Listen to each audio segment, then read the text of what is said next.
নমস্কাৰ বন্ধু বান্ধৱীসকল, এই মুহূৰ্তত আপোনালোকলৈ লৈ আহিছোঁ এটি গুৰুত্বপূৰ্ণ ভিডিঅ' বন্ধুসকল। এই ভিডিঅ'টোৰ জৰিয়তে আপোনালোকক অংগনবাড়ী ৰিলেটেড কিছু গুৰুত্বপূৰ্ণ তথ্য জনাম।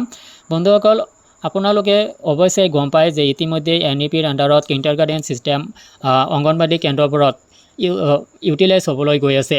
তো বন্ধুসকল, আপোনালোকে যদি বহুতেও জানে বহুতেও আকৌ নাজানে যে কিণ্ডাৰগাৰ্টেন ছিষ্টেমটোক অংগনবাড়ী কেন্দ্ৰবোৰত কিয় আনিব বিচৰা হৈছে বা এই পদ্ধতিটো কেনেকুৱা হয় আৰু ইয়াৰ বাবে কিণ্ডাৰগাৰ্টেন এজন টিচাৰৰ দৰমহা কিমান হয় আৰু সেই অনুপাতে আপোনালোকক দৰমহাখিনি চৰকাৰে প্ৰদান কৰিবনে, এই সংক্ৰান্তত আপোনালোকক জটিল কিছু সমস্যা জনাবলৈ যত্ন কৰিম এই ভিডিঅ'টোৰ জৰিয়তে। ভিডিঅ'টোৰ আৰম্ভণিতে আপোনালোকক জনাম এই ভিডিঅ'টোৰ সম্পূৰ্ণ তথ্যখিনি ইনফৰ্মেটিভ হ'ব আৰু আপোনাৰ কি মতামত হয় ভিডিঅ' কমেণ্ট ছেকশ্যনত আপুনি অৱশ্যেই জনাব। আহক বন্ধুসকল, আমি মূল ভিডিঅ'টোলৈ আগবাঢ়িছোঁ। ইতিমধ্যে আপোনালোকে গম পাইছে যে NEP এক্সিকিউট হৈ গৈছে, নিউ এডুকেশ্যন পলিচি গোটেই দেশতে এক্সিকিউট হৈ গৈছে আৰু ইতিমধ্যে ইয়াৰ প্ৰভিন্সত অংগনবাড়ী কেন্দ্ৰবোৰ এডজাষ্টমেণ্ট কেন্দ্ৰবোৰৰ যি এমালগেশ্যন সেয়াও সমাপ্ত হৈ উঠিছে আৰু ইয়াৰ বাবে আৰু এটি বিশেষ পৰ্যায় আছিলে যে অংগনবাড়ী কৰ্মীসকলক ইয়াৰ বাবে প্ৰশিক্ষণ প্ৰদান কৰা আৰু এই প্ৰশিক্ষণো ইতিমধ্যে আৰম্ভ হৈছে। কিছুমানৰ প্ৰশিক্ষণ চলিছে, কিছুমানৰ যদি চলা নাই চলিব।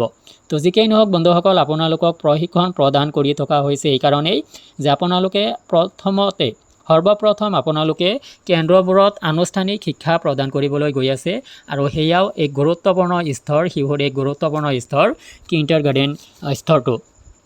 এই কিণ্ডাৰগাৰ্টেন পদ্ধতিটো হ'ল যে শিশুসকলৰ একেবাৰে প্ৰথম আৰম্ভণিৰ যি শিক্ষা সেয়া কিন্তু আনুষ্ঠানিক শিক্ষা, সেই আনুষ্ঠানিক শিক্ষাখিনি আপোনালোকে প্ৰদান কৰিব লাগিব। তো এতিয়ালৈকে আপোনালোকে যি শিক্ষা প্ৰদান কৰিছিল সেয়া আনুষ্ঠানিক নাছিলে, কিন্তু এতিয়াৰ পৰা আপোনালোকৰ শিক্ষাখিনি আনুষ্ঠানিক হ'ব আৰু সেয়া কিণ্ডাৰগাৰ্টেন হ'ব। আৰু এই কিণ্ডাৰগাৰ্টেন ব্যৱস্থাটোত দুটা শ্ৰেণী থাকিব। আপোনালোকে গম পায় যে ইয়াতে PP1 আৰু PP2 বুলি শ্ৰেণী থাকিব। প্ৰি প্ৰাইমাৰী 1, প্ৰি প্ৰাইমাৰী 2 এই দুটা শ্ৰেণী থাকিব আৰু এই শ্ৰেণীসমূহত আপোনালোকে পাঠদান দিব লাগিব। নিৰ্দিষ্ট পাঠ্যপুথিৰ মাধ্যমত নিৰ্দিষ্ট গাইডলাইন মতে আপোনালোকে পাঠদান কৰিব লাগিব, যি আপোনালোকক সম্পূৰ্ণ নলেজত অনাৰ বাবে আপোনালোকৰ প্ৰশিক্ষণৰ ব্যৱস্থা কৰা হৈছে। তো যিকেই নহওক বন্ধুসকল, ইমানখিনি ব্যৱস্থা কৰিছে যদি চৰকাৰে যি ব্যৱস্থা লৈছে সেয়া অৱশ্যেই ভাল হ'ব। কিণ্ডাৰগাৰ্টেন ছিষ্টেমটোৰ যি পদ্ধতিত শিক্ষা প্ৰদান কৰিব লাগে ইয়াৰ বাবে আপোনালোকক উপযুক্ত কৰি তোলা হ'ব আৰু ইতিমধ্যে উপযুক্ত কৰিবলৈ প্ৰশিক্ষণ প্ৰদান কৰি থকা হৈছে।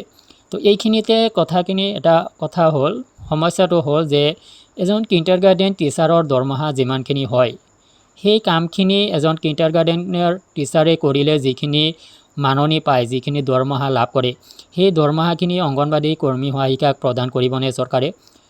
আৰু উপযুক্তভাৱে 27,000 টকালৈকে দৰমহা লাভ কৰি কিণ্ডাৰগাৰ্টেনৰ 17,000 পৰা 27,000 টকাৰ ভিতৰত অলপ সিফাল হ'ব পাৰে।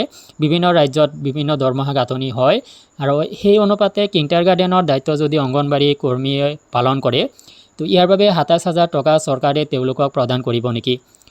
যদি নকৰে তেতিয়াহ'লে ইয়াৰ অন্যায় নহ'বনে?